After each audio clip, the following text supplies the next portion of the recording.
আরও বেকায়দায় অনুব্রত। টাকা নিয়ে চাকরি না দেওয়ার অভিযোগে মামলা রুজু করে তদন্ত শুরু করেছে বীরভূমের সিউড়ি থানার পুলিশ।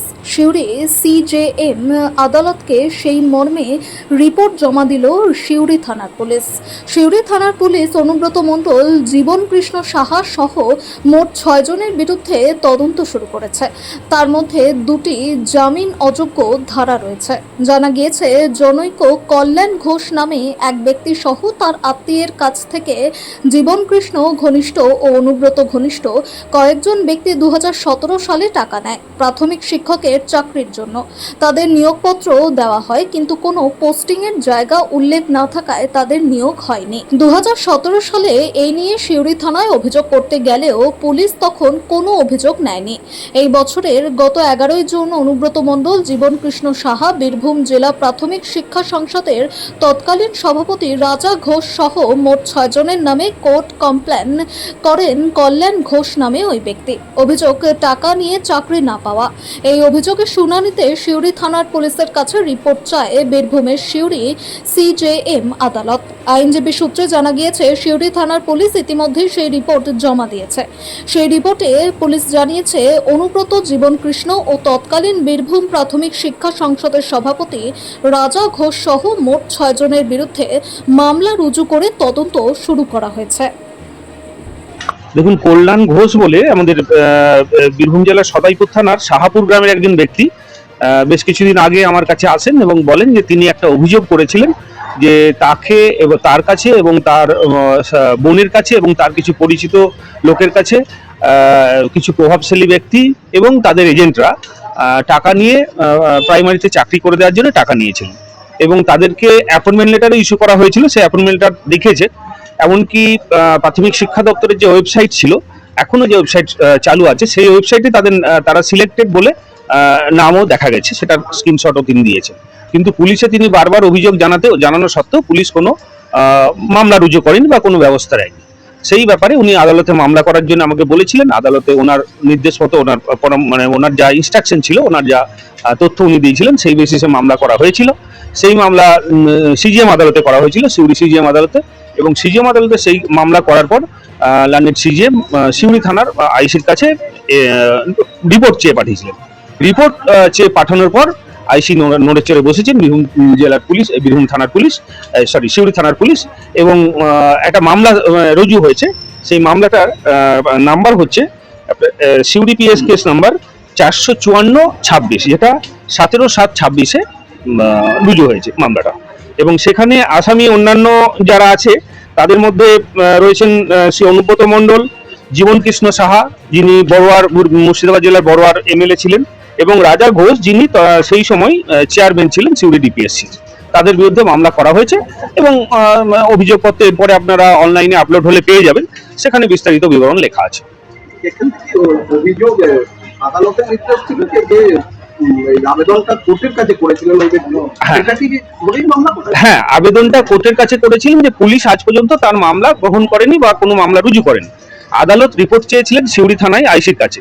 সিউড়ি থানা জানিয়েছেন যে 17/7, মানে জাস্ট 2 দিন আগে, 3 দিন আগে মামলাটা রুজু করা হয়েছে। তাহলে আদালতের নির্দেশে মামলাটা রুজু হয়েছে এবং সেই মামলা এখন তদন্ত শুরু হয়েছে।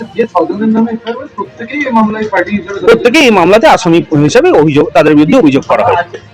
এখানে ধারা আছে 420 ধারা এবং মানে ধরুন প্রতারণার ধারা তাকে, এবং 406 ধারা, মানে তার বিশ্বাস ভঙ্গের ধারা। 34 আছে, যেহেতু অনেকজন আসামি আছে, সবাই মিলে একই অপরাধ সংগঠিত করেছেন, সেই জন্য 420, 406। হ্যাঁ, 3টে ধারা, 2টো ধারাই নন অ্যাভেলেবল, 2টো ধারাই নন অ্যাভেলেবল। দেখুন, পুলিশের গড়িমসির কারণ সেটা পুলিশ ভালো বলতে পারবেন বা মামলার অগ্রগতি হলে বুঝতে পারবো, কিন্তু এটা অ্যাকচুয়ালি পুলিশ ইনঅ্যাকশন। মানে আমার মক্কেলের বক্তব্য হচ্ছে পুলিশ সঠিক সময়ে পদক্ষেপ নেয়নি, যার জন্য আমার মক্কেল বাধ্য হয়েছেন আদালতে জানাতে। এবার পুলিশ কি কারণে নেয়নি সেটা পুলিশ বলতে পারবে, কিন্তু আমার মক্কেলের এই বক্তব্য যে পুলিশের কাছে তিনি বারবার গিয়েও কোনো পাননি। এমনকি তিনি, আপনাদের খেয়াল থাকবে হয়তো কারো কারো কাছে সেই বাইটও থাকবে, যিনি আগে একবার, বছরখানেক আগে একবার বাইট দিয়েছিলেন এবং পুলিশের সেই কমপ্লেনও আপনাদের কাছে দেখিয়েছিলেন। তারপরেও কিন্তু পুলিশ কোনো নেয়নি। তবে একটাই আশার যে এখন আদালতের নির্দেশ পেয়ে পুলিশ সেই মামলা শুরু করেছে। সেটা আমি একটু ডকুমেন্ট দেখে বলি।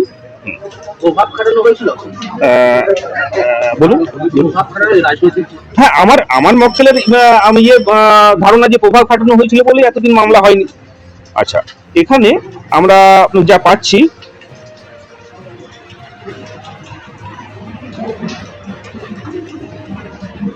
একজনের কাছে 6 লাখ, একজনের কাছে 3 লাখ, একজনের কাছে 2 লাখ এইভাবে নিয়েছিল এবং পরবর্তীকালে অদ্ভুত ব্যাপার, এই কেসে অন্যান্য কেসে যতটা পাওয়া যায় না, এই কেসে একটা ডকুমেন্ট আমি পেলাম, একটা নয় অনেকগুলো ডকুমেন্ট, যেখানে কল্যাণ ঘোষের বোন এবং আরো কয়েকজন যারা সাক্ষী, তাদের প্রত্যেকের নামে অ্যাপয়েন্টমেন্ট লেটার ইস্যু হয়েছে এবং সেই অ্যাপয়েন্টমেন্ট লেটার শিক্ষা দপ্তর থেকে ইস্যু হয়েছে। সেখানে যা রয়েছে, শুধু প্লেস অফ পোস্টিংটা ফাঁকা রয়েছে এবং আসাম এদেরকে, আমার অভিযোগকারীকে এবং অন্যান্য ব্যক্তিকে বলা হলো যে আরো কিছু টাকা দিলে তবে প্লেস অফ পোস্টিংটা দেওয়া হবে। সেই জায়গায় তারা পিছিয়ে গেছেন, তাদের সন্দেহ হয়েছে যে এরকম কোনো অ্যাপয়েন্টমেন্ট লেটার কিভাবে ইস্যু হতে পারে যেখানে কোনো প্লেস অফ পোস্টিং নেই। প্লেস অফ পোস্টিংটা ব্ল্যাঙ্ক, বাকি সবকিছু ঠিক আছে। এই মুহূর্তে তারা চাকরি পাননি বা চাকরি করছে। কেউ চাকরি পাননি। অথচ তাদেরকে বলা হয়েছিল কয়েকজনকে রেখে, যেমন একজনের নাম আমি করতে পারি, প্রসেনজিৎ ঘোষ, হ্যাঁ, উত্তম ঘোষ, এরাও আসামি আছেন যারা ডাইরেক্ট টাকাটা নিয়েছেন ওনাদের নাম করে। সেখানে উত্তম ঘোষের স্ত্রী বা তার পরিবারের লোকজন চাকরিতে পেয়েছেন এবং সেটা দেখিয়ে যে দেখো আমাদের বাড়ির লোকজনের চাকরি হয়েছে, তোমরাও টাকা দিলে চাকরিটা হবে। ঘটনাটা 1 মিনিট বলে দিই। এটা 2017 সাল থেকে শুরু হয়েছে, পরপর সিরিজ অনুযায়ী তারা টাকা নিয়েছে। দেখুন, এই অ্যাপয়েন্টমেন্ট লেটার তাদেরকে এখানে যেটা রয়েছে, আমাদের ডিপিএসসির যে অফিস রয়েছে সিউড়িতে, সেখানে ডেকে দেওয়া হয়েছে এবং সেই অ্যাপয়েন্টমেন্ট লেটারের কপি আমরা দিয়েছি, on India government service memo number দিয়ে করা হয়েছে। এবং শুধু তাই নয়, সেই সময় ওয়েবসাইটে সেটা শো করা হয়েছিল। জাল বলা যাবে না। এবার অ্যাপয়েন্টমেন্ট লেটারটা ওটা এই মুহূর্তে আমরা তো আদালতে জমা করেছি, ওটা পরবর্তীকালে বোঝা যাবে, দেখে আমি জানাবো, ঠিক আছে? প্রত্যেকের কাছে। আমার নাম সোমনাথ মুখার্জি, আমি এই কল্যাণ ঘোষ যিনি অভিযোগকারী তার হয়ে এই মামলা করেছি, ঠিক আছে? এখন এটা বিষয় হচ্ছে চাকরির ব্যাপার, আর এরা তো চাকরিটাকে বাজারে আলু পটলের মতো বিক্রি করেছিল। আর তার সাথে এক সাহা আছে, জীবন কৃষ্ণ সাহা। তো জীবন কৃষ্ণ সাহা বীরভূমের বুকে থাবা বসিয়েছিল, সাঁইথিয়া থেকে শুরু করে বোলপুর পর্যন্ত গেছে।